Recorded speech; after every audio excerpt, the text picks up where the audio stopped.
Hundreds of people in the valley say they are hearing voices in their heads.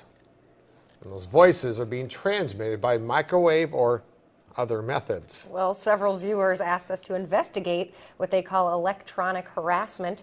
KMIR 6's Angela Monroe joins us now with what she's discovered. Angela. Electronic harassment, synthetic telepathy, voice-to-skull technology. Chances are you haven't heard of these terms, but after searching the internet, I found dozens of websites dedicated to the phenomenon and several Valley residents who say they're victims.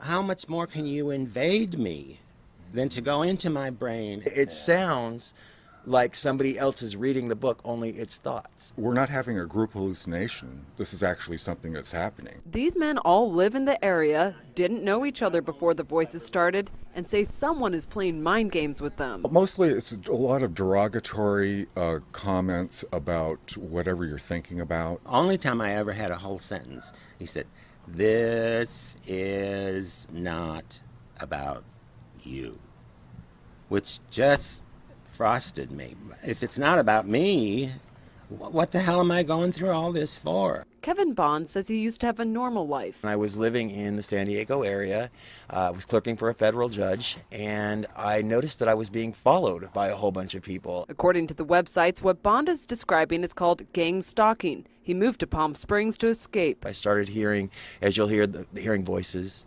and what they'll call voice to skull or microwave hearing. Bob Stansfield says his experience was similar and started a decade ago. They were active in following me around here, and I started hearing the voices a little bit after the vehicular stalking. Randall Ringer says the voices started when he was undergoing chemotherapy. The first thing that was said was Randall Ringer. And I sat up straight and I went to into the bathroom, and I looked in the mirror, looked myself in the eyes, and I said, did that really happen? Bond says he's found more than 300 victims locally and is tracking others across the state through billboards. In Johnson Valley, a Freedom House just opened to help people who believe they are being targeted. To many of you who find yourselves the object of covert harassment, that there is hope and that you are not alone, and that we are striving to find legislation and we're working towards freedom for all. Derek Robinson leads a national group called Freedom from Covert Harassment and Surveillance. He says he knows who's playing mind games. Rogue government officials that are sponsoring this, also corrupt business officials, and private citizens. And he also told us how. Most of it is delivered by microwave, and I believe it's satellite delivered, whether someone is on a remote location using a laptop or next door using the desktop. Bond says neurotransmitter chips that run off body electricity have been inserted into some people. And they assign cell phone numbers to them.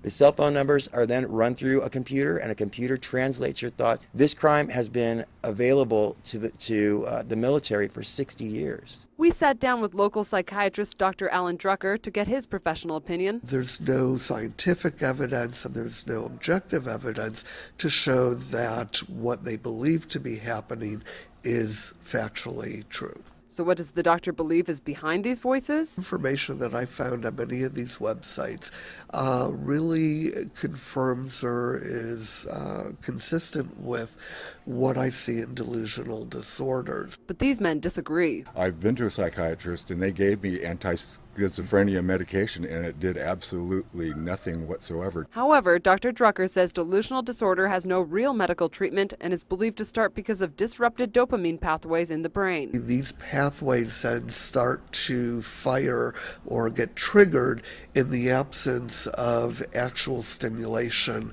of a person actually speaking or the radio being on, etc. Dr. Drucker says dopamine can be disrupted for a variety of reasons: a genetic predisposition, illicit drugs, and even chemotherapy. These men have their own theories why they're being harassed. I think that I was targeted because I'm gay. I reported someone for selling what I thought they were selling drugs, and they were. Nationwide, this crime is committed about 60% against white women ages from 30 to 38.